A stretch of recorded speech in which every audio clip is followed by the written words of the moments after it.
Selamat siang pemirsa Sumatera Utara, hari ini kembali hadir menjumpai Anda edisi Senin 6 Maret 2023. Kali ini bersama saya Putri Rahmadani Zain. Sejumlah informasi telah dirangkum tim redaksi kami untuk Anda dan inilah Sumatera Utara hari ini selengkapnya.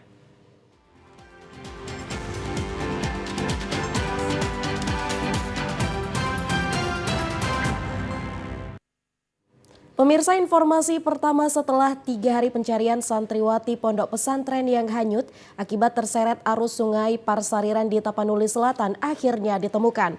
Korban ditemukan di tepi aliran sungai Batang Toru, Desa Bandar Tarutung sejauh 20 km lokasi awal kejadian dengan kondisi meninggal dunia. Dirsa Novia, santriwati pondok pesantren Syekh Ahmad Bashir yang hilang diseret arus sungai Parsariran Kabupaten Tapanuli Selatan 3 hari lalu, ditemukan tim SAR gabungan di aliran sungai Batang Toru, Desa Bandar Tarutung. Korban berusia 12 tahun ini ditemukan dengan kondisi mengambang dan meninggal dunia. Petugas langsung mengevakuasi jasad korban dan dimasukkan ke dalam kantong jenazah. Penemuan jasad korban ini setelah tim SAR gabungan melakukan penyisiran di aliran sungai Muara Batang Toru sejauh 20 km dari awal mula korban terseret arus sungai. Korban langsung dievakuasi menggunakan satu perahu dengan jalur sungai Batang Toru dari Desa Bandar Tarutung menuju Rumah Sakit Bayangkara Tapanuli Selatan. Diketahui korban bernama Dirsa Novia yang merupakan santri pondok pesantren Ahmad Bashir hanyut saat korban bersama 5 temannya sedang mandi di sungai Parsariran hanyut terbawa arus. Pemirsa, 2 orang penyandang disabilitas asal Kabupaten Mandailing Natal mendapat bantuan becak motor dengan paket sembako dari Kementerian Sosial dan DPR Republik Indonesia. 2 unit becak motor merek Viar diserahkan Kementerian Sosial dan anggota DPR RI serta Balai Sentra Insyaf Medan kepada kedua orang penyandang disabilitas asal Kabupaten Mandailing Natal. Ismail Nasution dan Khalid Muhibbin merupakan penyandang disabilitas yang mendapat bantuan becak motor ini agar bisa bermanfaat untuk meningkatkan usaha mereka. Penyerahan kendaraan roda 3 jenis becak itu bertujuan agar memudahkan mereka dalam melakukan aktivitas mencari nafkah sehari-hari. Selain becak motor, Kemensos dan anggota DPR RI juga membagikan sembako berupa telur, beras, gula, teh, kopi, biskuit, tepung, dan minyak makan.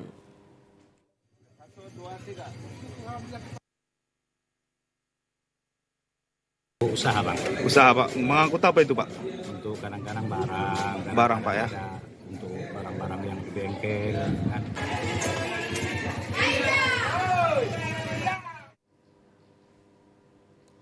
Pemirsa, tahukah Anda beternak kambing etawa selain menghasilkan daging, jenis kambing ini mulai menjadi primadona di Kabupaten Labuhan Batu Utara karena juga menghasilkan susu yang sangat baik untuk kesehatan dan disukai oleh masyarakat. Kambing etawa yang dikenal dengan nama lainnya Capra aegarus hicrus merupakan hasil perkawinan silang antara kambing etawa India dengan kambing kacang asli Indonesia. Memiliki ciri-ciri fisik kambing lebih besar dari kambing biasa, memiliki telinga yang panjang menggantung, wajah kambing seperti cembung, selain itu juga menghasilkan susu perahan sebanyak 1 liter setiap hari. Kambing etawa tidak terlalu rumit untuk diternak, cukup dengan memberikan pakan dan menjaga kebersihan kandang dengan cara disemprot dengan disinfektan. Sementara untuk mendapatkan susu yang berkualitas, kambing etawa betina diberi nutrisi secara rutin berupa jamu khusus.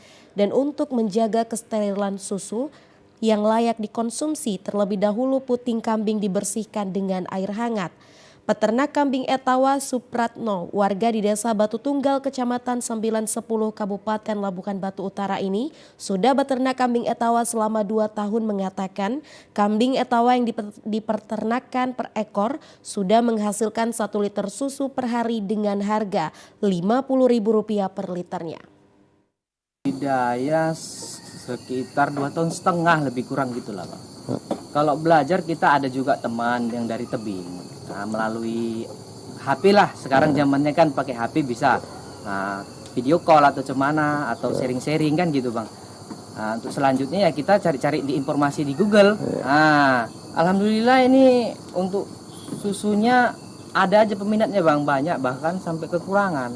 Nah, kadang ada yang minta untuk obat, kadang gitu langsung. Kalau untuk 1 ekor tergantung kita pakan, kemungkinan besar kayak ini kan bisa mencapai lebih kurang 1 liter per hari. Melihat tingginya minat konsumen akan susu Etawa ini menjadi peluang bisnis bagi peternak dengan meraih keuntungan yang cukup menjanjikan jika dikemas dan dikelola secara profesional. Pemirsa, punggungan Pomparan Raja Simangunsong, anak Dohot Boruna Persap sekota Medan dan sekitarnya melakukan ibadah Bona Tahun yang berlangsung hikmat dan penuh kemeriahan di Wisma Taman Sari Medan. Adapun tema ibadah Bona Tahun Punggungan Pomparan Raja Simangunsong, anak Dohot Boru, yaitu indahnya jika bersatu dalam bersaudara. Sedangkan subtema melalui ibadah awal tahun Persatuan Pomparan Raja Simangunsong anak Dohot Boru PPRSAB sekota Medan sekiranya dapat memperoleh kasih Tuhan dan saling berlomba melakukan apa yang dikehendaki Tuhan serta lebih kompak dan bersatu dalam mewujudkan visi dan misinya. Ketua PPRSAB Medan periode 2023-2028 Parlaunga Simangunsong dalam sambutannya mengatakan akan melakukan berbagai upaya agar Pomparan Simangunsong semakin memiliki peran penting bagi punggungan dan juga masyarakat. Dikatakan dalam waktu dekat akan membentuk sektor di Medan, Binjai dan juga Deli Serdang melalui bidang organisasi dan kaderisasi untuk membentuk anggaran dasar anggaran rumah tangga tentang hak dan kewajiban para anggota. Dijelaskan saat ini bidang parhat adat PPRSAB Kota Medan sekitarnya sangat minim dan dianggap penting untuk melakukan pelatihan agar menemukan parhata baru. Terkait dengan pelaku UMKM yang terdapat di punggungan Pomparan Raja Simangunsong, rencananya akan memperoleh berbagai bantuan sosial dan pelatihan demi meningkatkan UMKM untuk kesejahteraan anggota. Pada bidang pendidikan akan meningkatkan kompetensi generasi muda karena Pomparan Raja Simangunsong juga memiliki lembaga kompetensi sehingga melalui kompetensi yang dimiliki, para generasi muda semakin mudah untuk memperoleh pekerjaan dan membangun usaha. Ketua PPRSAB Kota Medan Parlaungan Simangunsong menjelaskan khusus di bidang kesehatan Pomparan Simangunsong juga akan memfasilitasi anggota yang belum memiliki jaminan kesehatan. Sedangkan bidang hukum dan advokat Pomparan Simangunsong juga berupaya memberikan perlindungan hukum kepada anggota dan masyarakat karena terdapat banyak pengacara dan praktisi hukum di Pomparan Simangunsong. Ketua PPRSAB berharap agar semua bidan dapat bekerja dengan maksimal. Memasuki tahun politik 2024, Parlaungan juga berpesan agar punggungan dapat mendukung dan memiliki marga Simangunsong sebagai perwakilan di legislatif. Kami berupaya sesuai dengan bidang kami masing-masing. Yang pertama, kami akan membuat sektor di Kota Medan ini dan Medan dan Deli Serdang. Pada tahun ini rencana kami harus ada terbentuk 2 sektor. Dan berikutnya di bidang-bidang yang lain juga ada bidang organisasi dan kaderisasi. Kebetulan anggaran dasar rumah tangga belum ada, kami nanti akan membuat itu ada di situ diatur nanti masalah rumah tangga, anggaran rumah tangga tentang hak dan kewajiban anggota dan masing-masing sektor. Jadi apapun cerita organisasi juga tanpa ada anggaran dan ada pembidanaan. Dan kami pada saat ini juga mengucap syukur, kami sampai hari ini sudah ada dapat kira-kira 350 juta dana spontanitas dari organisasi. Pada fokus lainnya kita harapkan ya harus kita bergandengan tangan, ya kan, harus berkoordinasi antara bidangnya masing-masing. Jadi ketua umum itu bisa merangkul semuanya lah, dari segi organisasinya dan memberdayakan mereka lah semuanya. Jadi kebetulan tahun ini dan tahun 2003-2004 dengan tahun politik kita tidak membohongin itu. Dan kami menyampaikan kepada warga Simangunsong untuk memilih data di TPS, memberikan hak suaranya. Ibadah Bona Tahun juga dirangkai dengan pelantikan pengurus PPRSA periode 2023-2028. Ketua Umum Parlaungan Simangunsong, Sekretaris Umum Sintua Mangasi Simangunsong, Bendahara Sintua Bisto Tampu Bolon. Ya pemirsa, informasi lainnya datang dari Kecamatan Amplas, Petisah, dan Belawan berhasil menjadi juara pada Pekan Olahraga Wilayah atau Porwil Kota Medan tahun 2023. Gelaran Porwil tahun 2023 diharapkan mampu melahirkan generasi atlet yang berkualitas sehingga dapat membangun prestasi olahraga di Kota Medan. Kemenangan ketiga kecamatan tersebut disampaikan saat penutupan gelaran Porwil Kota Medan tahun 2023 di lapangan Balai Desa Jalan Beringin Kota Medan kemarin. Wali Kota Medan yang diwakili Asisten Pemerintahan dan Kesra Kota Medan, Muhammad Sofyan, memberikan apresiasi terhadap KONI Medan atas kerja keras dalam mensukseskan Porwil Medan tahun 2023. Sehingga dapat mewujudkan kepedulian dan sinergi KONI serta Pemko Medan dalam membangun prestasi olahraga di Kota Medan. Sementara itu Ketua Umum KONI Medan Edi Sibarani mengatakan kegiatan Porwil Medan tahun 2023 berjalan dengan lancar yang diikuti 21 kontingen kecamatan yang bertanding pada 23 cabang olahraga dengan menyelesaikan 1031 nomor pertandingan. Pada gelaran Porwil Medan tahun 2023, Kecamatan Amplas berhasil menjadi juara umum wilayah 1 pada cabang olahraga gateball, panjat tebing dan senam dengan mengumpulkan 19 medali emas, 12 perak dan 18 perunggu. Kecamatan Petisah berhasil menjadi kampiun di wilayah 2 menguasai cabang olahraga kempo dan tenis, berhasil meraih 20 medali emas, 8 perak dan 7 perunggu. Sementara Kecamatan Belawan terbaik di wilayah 3 pada cabang olahraga atletik, dayung, dan pantekyu setelah meraih 20 emas, 18 perak dan 19 perunggu. Ya pemirsa, sejumlah informasi lainnya akan kami hadirkan usai jeda pariwara berikut ini. Tetaplah bersama kami.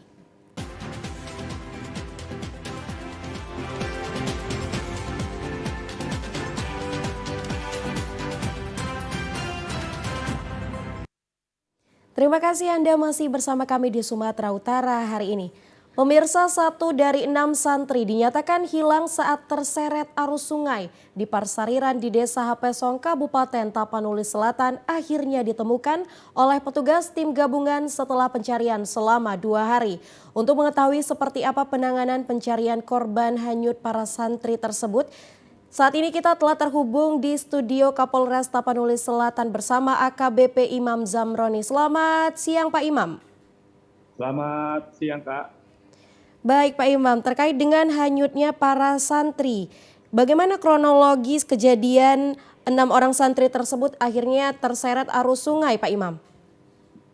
Ya, terkait dengan kronologis kejadian terseretnya 6 korban santriwati dari Ponpes Syekh Ahmad Basir di Pasariran terseret arus sungai pada hari Jumat sekitar pukul 13.30 waktu Indonesia Barat, di mana di situ adalah jam istirahat karena dari santriwan sedang melaksanakan ibadah sholat Jumat sehingga santriwati tidak ada kegiatan pembelajaran di Ponpes. Seperti biasanya melaksanakan kegiatan mandiri dan 6 orang itu bermain di sungai yang ada di belakang kompleks pondok pesantren tersebut. Dan tiba-tiba air datang secara tiba-tiba, air banjir bak dan menghanyutkan dari 6 santri yang sedang bermain di aliran sungai. Baik, seperti itu. Pada saat kejadian Pak Imam, bagaimana kondisi cuaca saat itu Pak Imam? Jadi untuk cuaca pada hari Jumat mendung, namun di sebagian kota Padang Sidempuan atau bagian hulu mengalami hujan deras. Akan tetapi di Pasariran cuaca mendung, sehingga karena di bagian hulu sungai ada curah hujan yang cukup tinggi, maka aliran sungai mengalami kenaikan debit air atau banjir. Demikian Kak. Berarti selama beberapa hari lokasi didatangkan hujan ya Pak Imam? Betul, sampai dengan hari Minggu kemarin, itu juga di wilayah Sapun Selatan dan sekitarnya mengalami cuaca hujan, meskipun pada hari Minggu intensitasnya cukup ringan. Baik, lantas bagaimana masing-masing saat ini kondisi korban yang hanyut di Sungai Parsariran ini Pak Imam? Dari 6 korban, pada saat kami mendapatkan laporan dari masyarakat pada hari Jumat, jadi pada saat selesainya ibadah sholat Jumat, segera kita melaksanakan upaya pencarian bersama dengan BPBD Kecamatan dan juga warga masyarakat di seputaran pondok pesantren. Dan kami temukan ada 5 korban, 4 diantaranya masih dalam kondisi sehat atau luka-luka ringan. 1 atas nama Surya, usia 12 tahun dalam kondisi meninggal. Kita temukan kurang lebih berjarak 2-3 km dari lokasi titik terhanyut atau titik belakang pondok pesantren tempat Syekh Ahmad Basir Pasariran. Selanjutnya yang 1 orang lagi pada hari Jumat belum kita temukan, sehingga kami berupaya melaksanakan pencarian dengan membuat pos pantau dan pos pencarian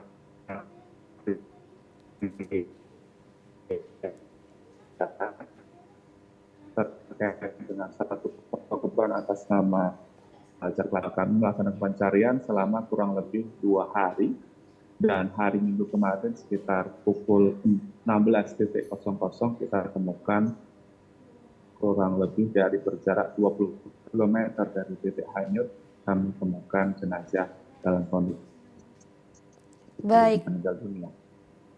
Baik Pak Imam, lantas seperti apa? Demikian, Kak. Lantas seperti apa saat ini upaya dari penanganan yang dilakukan tim di lapangan dalam pencarian korban hanyut ini Pak Imam?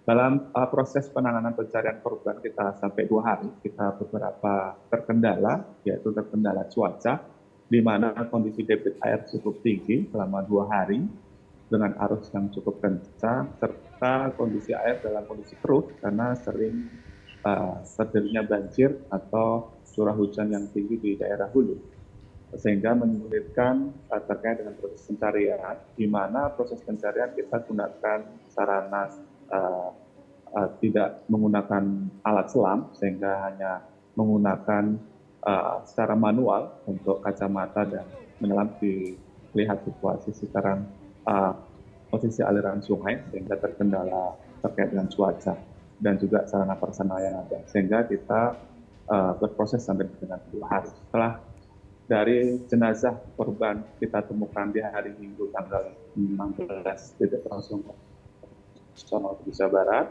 kita bawa jenazah ke Rumah Sakit Bayangkara Batang Toru untuk kami laksanakan visum untuk memastikan apakah jenazah yang kami temukan.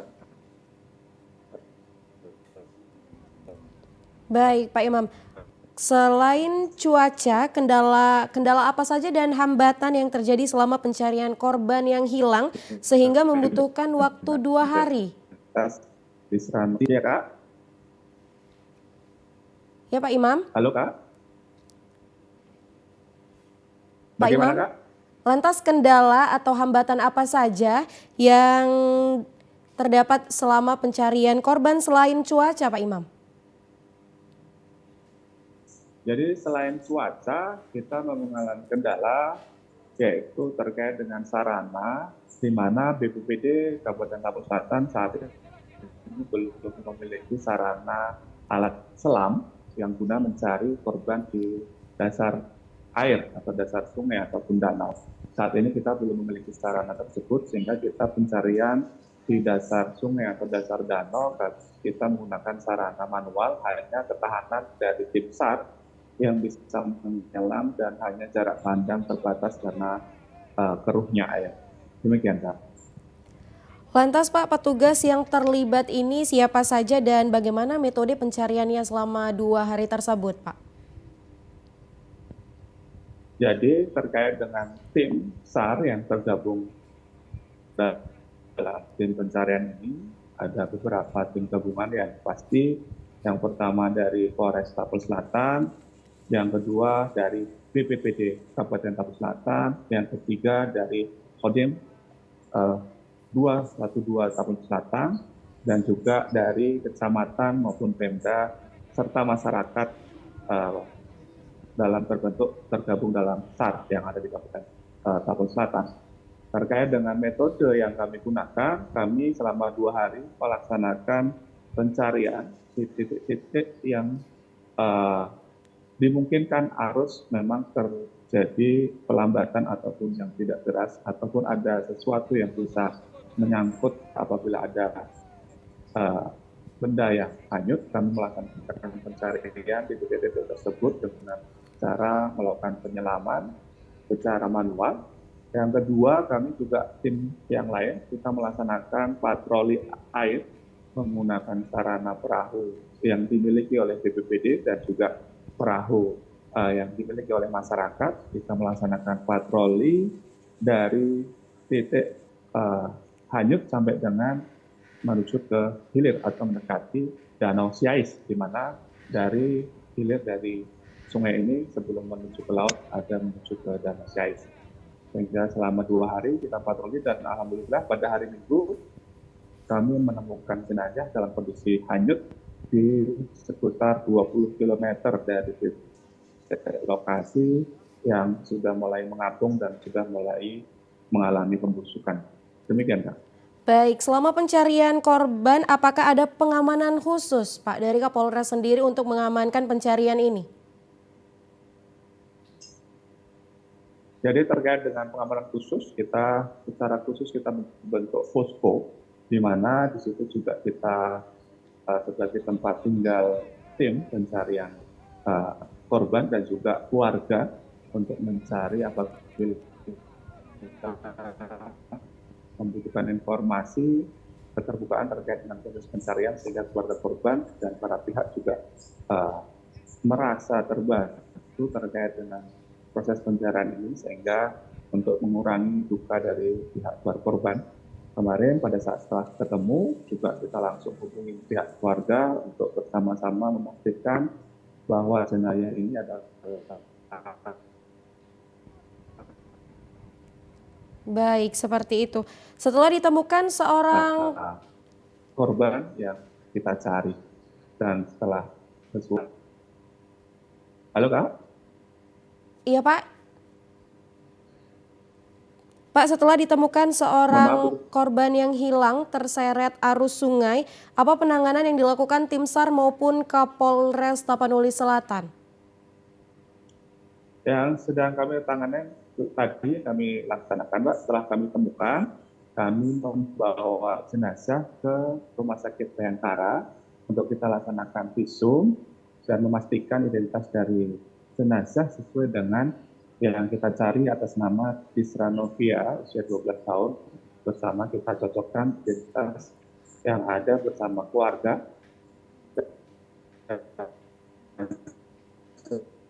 Setelah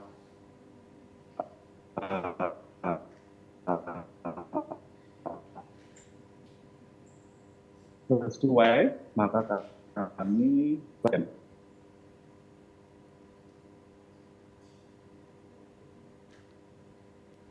Baik Pak, sekiranya perlu diulangi. Halo, Kak. Jadi kami ulangi, jadi penanganan terhadap korban setelah kami temukan jenazah di aliran Sungai Pasarilan yang berjarak 20 km dari titik hanyut, kami membawa jenazah ke Rumah Sakit Bayangkara Batang Toru untuk kami laksanakan pemeriksaan visum dan juga pencocokan identitas dari jenazah sesuai dengan yang korban yang sedang kita cari atas nama Tisra Novia, usia 12 tahun. Kami cocokkan identitas sesuai dengan keterangan dari pihak keluarga. Setelah sesuai, maka kami laksanakan pengantaran dan pengawalan jenazah ke rumah duka menuju Kecamatan Marancar sesuai dengan alamat rumah duka. Demikian, Kak. Baik, lantas saat ini bagaimana kondisi orang tua korban, Pak? Jadi kemarin pada saat sore, pada saat kami antarkan ke rumah duka, keluarga korban sempat histeris dan juga ibu kandung atau orang tua dari korban sempat mengalami pingsan. Namun kita sudah bersama tim medis, kita melaksanakan penanganan dan juga nanti ke depan kami akan melaksanakan controlling ataupun jadwal korban dan juga keluarga korban agar bisa kembali lagi beraktivitas tanpa ada kegiatan trauma yang hidup. Baik, lantas Pak, agar tidak baik Pak, Ya, agar tidak kita terjadi melaksanakan trauma healing kepada korban yang masih hidup agar bisa beraktivitas lagi secara normal, tidak terganggu kondisi trauma yang berakibat dari kejadian.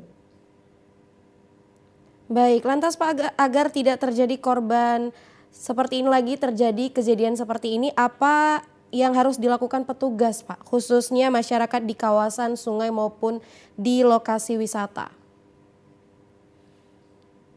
Jadi berkaca atau bergambar dari kejadian ini, kami bersama dengan kecamatan maupun desa melaksanakan himbauan kepada masyarakat dan juga masyarakat peduli bencana BPBD. Kita melaksanakan himbauan secara rutin apabila ada intensitas hujan curah tinggi di daerah hulu, maka kita menyampaikan himbauan kepada warga masyarakat agar menjauhi dari aliran sungai Pasariran agar tidak terjadi lagi korban hanyut. Kalaupun yang sedang berkegiatan memonitor bahwa di daerah hulu sedang cuaca hujan dan kemungkinan akan terjadi banjir, sehingga untuk menghindari adanya korban kembali yang hanyut di aliran Pasariran Batang Toru ini. Baik Pak, lantas bagaimana himbauan dari aparat Kapolres Tapanuli Selatan kepada masyarakat? Himbauan dari kami kepada seluruh masyarakat, khususnya yang berkegiatan sepanjang aliran sungai, baik di Pasariran maupun di sungai yang lain, di mana curah cuaca hujan di wilayah Kabupaten Sulsel saat ini masih cukup tinggi sesuai dengan perkiraan BMKG, agar yang berkegiatan di sungai untuk tetap berhati-hati melihat debit air dan juga curah hujan ataupun cuaca yang ada, sehingga tidak menjadi korban terkait dengan hanyut ataupun terkait dengan korban banjir yang mengakibatkan korban jiwa. Yang mana saat ini masyarakat kadang-kadang melaksanakan kegiatan di sepanjang aliran sungai, kami himbau juga untuk tidak melaksanakan kegiatan di posisi tengah sungai, cukup di pinggiran atau di tepian sungai, yang mana apabila terjadi aliran banjir bah, cepat bisa menghindar dari aliran sungai yang ada. Demikian, Kak. Baik, terima kasih Pak Imam selaku Kapolres Tapanuli Selatan atas waktu dan penjelasannya. Selamat siang Pak. Selamat siang, selamat beraktivitas kembali, Kak.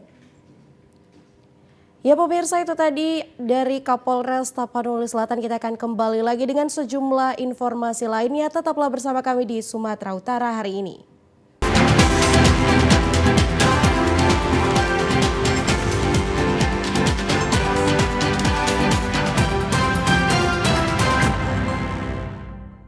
Pemirsa, Pekan Olahraga Nasional yang akan dilaksanakan di Provinsi Sumatera Utara 2024 mendatang. Untuk itu berbagai cabang olahraga sudah mempersiapkan diri. Salah satunya olahraga tenis meja yang menggelar turnamen di Gedung Olahraga Idaman Kecamatan Binjai Timur, Kota Binjai. Sebanyak 80 orang lebih peserta dari 6 daerah di Sumatera Utara yaitu Kota Binjai, Medan, Langkat, Deli Serdang, dan Tebing Tinggi mengikuti Open Turnamen GM Cup 2. Berbagai kalangan dan usia turut ambil bagian mulai dari remaja, siswa sekolah menengah pertama, dan dewasa hingga usia 50 tahun lebih. Open Turnamen Persatuan Tenis Meja Seluruh Indonesia Kota Binjai ini bertujuan untuk penjaringan atlet muda berbakat guna meningkatkan kualitas menjelang Pekan Olahraga 2024 mendatang yang akan dilaksanakan di Provinsi Sumatera Utara.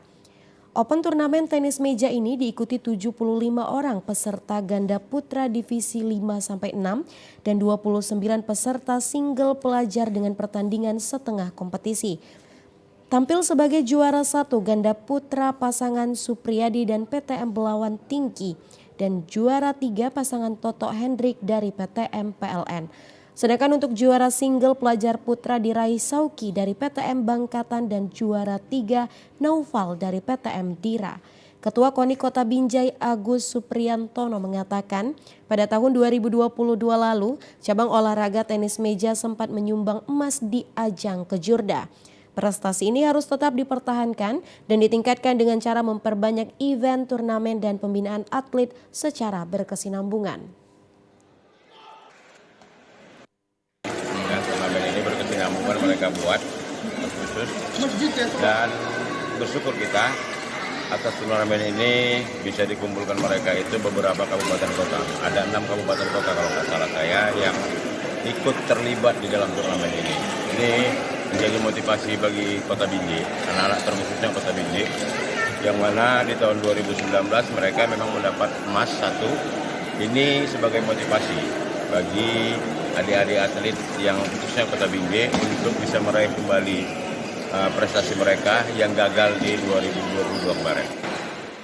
Sementara itu pengurus PTMSI Kota Medan Muhammad Ridwan mengucapkan terima kasih kepada Ketua KONI Kota Binjai yang turun langsung memberikan pembinaan atlet pada semua cabang olahraga untuk terciptanya sumut yang bermartabat pada PON 2024 mendatang. DM Binjai makin maju, makin best. Saya mewakili dari Prajurit Magic MPC Medan mengucapkan ribu terima kasih untuk Pak Tono, Pak Andi Widodo, Pak Raja, dan pengurus JM seluruhnya. Pesertanya hampir 80 lah, kalau dihitung-hitungnya dari awal sampai akhir. Pencak silat merupakan kekayaan budaya yang diwariskan oleh leluhur yang kaya akan falsafah kehidupan. Selain pencak silat juga memiliki unsur keindahan yang ditampilkan dalam gerakan jurus-jurus yang dipadukan dengan pakaian khas yang berbeda-beda di setiap daerah di Indonesia. Setiap bangsa memiliki budaya yang dapat dibanggakan termasuk Indonesia. Bangsa Indonesia yang terdiri dari beragam suku memiliki adat istiadat. Salah satu budaya dan warisan bangsa Indonesia adalah pencak silat. Sebagai warisan leluhur, pencak silat menjadi jati diri bangsa Indonesia dan sudah sepantasnya jika pencak silat diajarkan kepada seluruh masyarakat sejak usia dini untuk menjaga kelestarian pencak silat. Untuk melestarikan pencak silat tersebut, Tapak Suci Putra Muhammadiyah, pimpinan daerah 309 Deli Serdang menggelar pertandingan pencak silat di Masjid Taqwa Muhammadiyah Lubuk Pakam. Anggota DPRD Deli Serdang Bayu Sumantri Agung yang juga bendahara di Tapak Suci sangat mendukung kegiatan turnamen pencak silat ini karena pada era milenial saat ini disadari atau tidak kegemaran generasi muda mayoritas pada gadget dan kurang berminat terhadap pencak silat.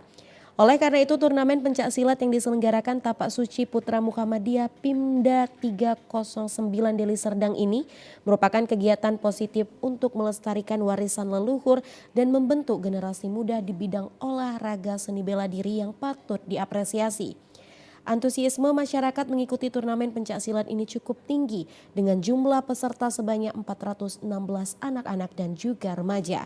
Dengan kegiatan ini diharapkan lebih menghidupkan dan melestarikan pencak silat di kalangan masyarakat khususnya generasi muda.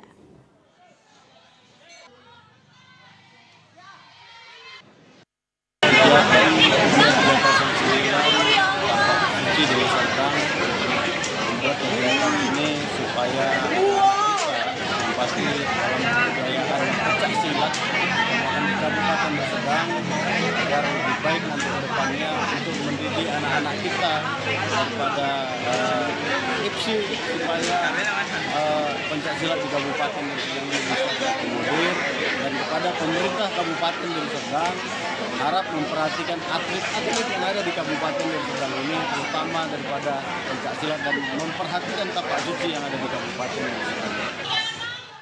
Selain dari Deli Serdang dan Medan, peserta yang mengikuti kejuaraan ini juga berasal dari Kabupaten Simalungun, Karo, Batubara, Langkat, dan dari Kabupaten Aceh Tamiang, Biruen, Provinsi Aceh. Untuk mengisi waktu libur akhir pekan Anda, ratusan warga Kota Medan melakukan kegiatan senam sehat di Taman Ahmad Yani Kota Medan pada Minggu pagi. Senam yang diprakarsai oleh komunitas olahraga senam Taman Ahmad Yani diikuti dari berbagai kalangan seperti kaum ibu dan bapak, serta para remaja juga ikut memeriahkan kegiatan yang berlangsung setiap minggu pagi ini. Dengan kondisi cuaca yang gerimis tidak mengurungkan niat mereka untuk berolahraga. Dengan mengikuti irama musik sebagai penyemangat, selain berolahraga, komunitas olahraga senam ini sekaligus merayakan hari jadinya ke-9 dengan cara melepaskan balon ke udara. Ketua Komunitas Senam Sehat Tioman Pangaribuan mengatakan awalnya dirinya bersama rekan-rekan melakukan kegiatan senam untuk sekadar berolahraga. Namun banyaknya pengunjung taman yang ikut senam membuatnya semakin bersemangat dan membentuk komunitas senam sehat. Ia juga berharap para generasi muda agar aktif melakukan olahraga senam untuk kebugaran dan kesehatan tubuh dan menciptakan masyarakat gemar berolahraga termasuk di Taman Ahmad Yani. Kegiatan ucapan syukur ulang tahun 9 tahun komunitas olahraga Taman Ahmad Yani. 9 tahun, tapi setahun saya bentuk pertama aerobik sama jantung. Tapi kemudian karena banyaknya pengunjung, saya panggil pelatih dari Lapangan Merdeka. Akhirnya di sini dibagi berapa kelompok, dari Senin sampai Minggu senamnya ada senam tarik urat, senam diabetes, senam pernapasan, senam jantung sehat, senam aerobik. Semua masing-masing pelatihnya beda-beda. Memang suka bagi brosur. Siapa lewat saya datang, ayo sini. Ambil pilih senam yang sesuai dengan kebutuhan. Responnya baik. Hanya karena kadang kita kan membayar instrukturnya kan dari kota kota sosial. Tapi saya nggak masalah. Kalau memang dia nggak bisa kasih, jangan jadi patokan. Yang penting bagi saya, ayo sama-sama kita senam supaya kita warga Kota Medan semua sehat.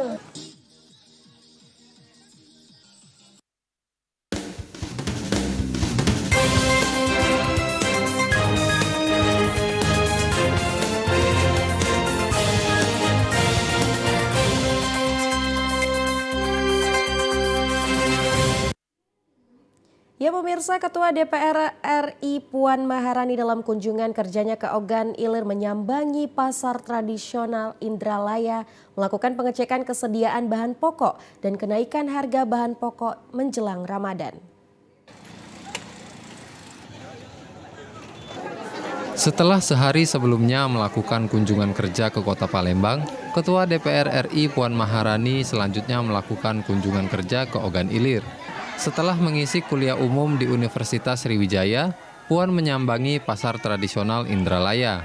Belusukan ke pasar tradisional Indralaya ini guna melihat langsung ketersediaan bahan pokok dan juga pengecekan kenaikan harga jelang bulan Ramadan. Menurut Ketua DPR RI Puan Maharani, di pasar ini ada kenaikan harga, namun masih terjangkau. Ia juga meminta pemerintah dapat mengontrol dan mengecek kembali harga bahan pokok supaya kembali stabil. Dirinya berjanji akan membahas harga bahan pokok ini dengan pemerintah pusat sehingga nantinya dapat diteruskan ke pemerintah daerah.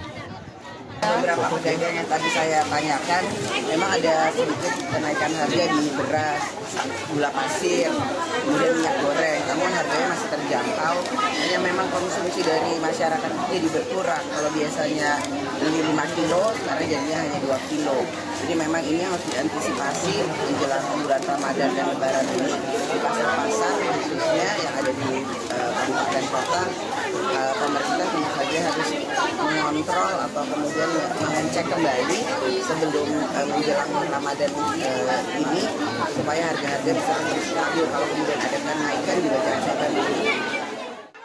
Ditambahkannya, operasi pasar murah adalah hal yang harus dilakukan dengan koordinasi antara pemerintah pusat dan daerah, guna mengurangi beban masyarakat menjelang bulan Ramadan. Yudi Gromiko, TVRI Sumatera Selatan dari Kabupaten Ogan Ilir. Petani di Kecamatan Pagar Gunung Kabupaten Lahat mengakui sulit mendapatkan pupuk urea bersubsidi di wilayah mereka. Keberadaan pupuk urea bersubsidi sangat membantu bagi warga petani di Kecamatan Pagar Gunung, Kabupaten Lahad. Diakui Nahudin, Kades Padang Pagun, Kecamatan Pagar Gunung, sebagian besar petani di kecamatan itu mengeluh sulitnya mendapat pupuk bersubsidi, terutama jenis urea. Padahal pupuk itu sangat penting bagi pertanian, terutama pertanian padi di kecamatan itu yang cukup luas. Petani sangat membutuhkan urea agar pertumbuhan daun menjadi sempurna, sehingga dapat menghasilkan panen yang maksimal. Diakui Nahudin, saat ini sebagian petani terpaksa tidak menggunakan pupuk, karena kalau membeli pupuk non-subsidi harganya lebih mahal, mencapai Rp700.000, sedangkan subsidi hanya Rp250.000 per karung. Kecamatan Pagar Gunung ini kekurangan pupuk, oleh karena itu kami mohon, yaitu antisipasi dan bantuan dari pemerintah provinsi tersebut. Harga pupuk itu berapa, Kak? Harga pupuk kalau untuk sekarang, kalau untuk yang subsidi itu berkisaran antara 600.000 per saknya, Pak. Itu yang urea? Itu yang urea. Kalau yang non subsidi itu berkisaran 250, tapi untuk sekarang kami sulit mendapatkan pupuk yang bersubsidi itu. Tapi Sejak kapan itu, Kak, kesulitan pupuk? Sejak dua tahun yang lalu. Pihaknya berharap pemerintah dapat memfasilitasi keberadaan pupuk subsidi di kecamatan mereka agar produktivitas pertanian terus berjalan. Rivaldo Putrawansah, Tim Liputan TVRI Sumsel melaporkan.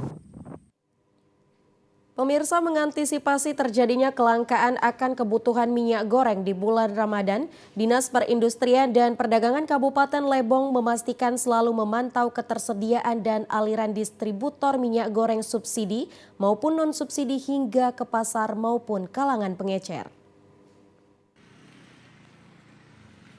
Untuk saat ini ketersediaan minyak goreng di Lebong tidak terjadi kelangkaan maupun kekurangan stok. Disperindak Lebong bahkan telah berkoordinasi dengan Bulog untuk menyediakan dan mencukupi kebutuhan minyak goreng subsidi jenis minyak kita maupun non-subsidi berbagai merek lain sampai habis bulan Ramadan dan Idul Fitri. Kendati diklaim cukup dan aman hingga saat ini, Disperindak menemukan adanya beberapa kenaikan harga sedikit pada beberapa jenis minyak goreng di kalangan pedagang. Jika pedagang menjual minyak goreng di atas ketentuan batas maksimal harga eceran tertinggi, maka akan ada sanksi tegas. Aliran supply minyak kita itu masih lancar dan itu tersedia, termasuk minyak lainnya yang bukan subsidi itu juga tersedia.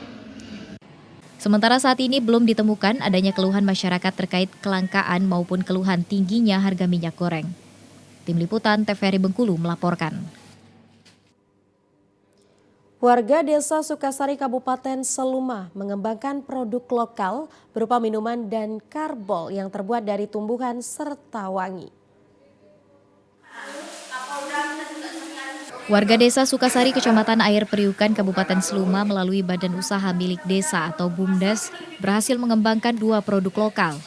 Produk tersebut yakni minuman Jessica atau singkatan dari jahe, serai, dan kayu manis, dan karbol yang terbuat dari serai wangi. Jessica adalah minuman sehat yang terbuat dari 3 bahan utama, hasil olahan produk pertanian desa dan dilakukan penyulingan secara mandiri. Saat ini minuman tersebut telah dijual ke pasaran melalui BUMDes. Selain itu ada juga karbol atau cairan pembersih lantai yang terbuat dari tumbuhan serai wangi. Cairan pembersih dibuat dari bahan alami tanpa adanya campuran kimia. Kalau awalnya kami serai wangi sama Jessica. Jessica singkatan dari jahe merah, serai wangi, kayu manis. Itu produk unggulan kami.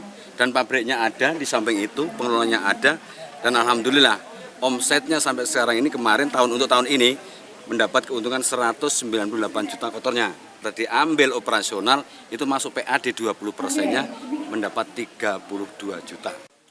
Saat ini pemerintah desa sedang mengupayakan untuk mendaftarkan produk ke Kementerian Hukum dan HAM agar memiliki hak paten. Kedepan penjualan produk lokal diharapkan dapat terus berkembang dan bersaing dengan produk nasional. Kontributor Seluma, Tim Liputan TVRI Bengkulu melaporkan. Ya pemirsa, informasi tadi sekaligus menutup perjumpaan kita di Sumatera Utara hari ini. Mewakili seluruh kerabat kerja yang bertugas, saya Putri Rahmadani Zin. Terima kasih atas perhatian Anda, selamat siang dan sampai jumpa.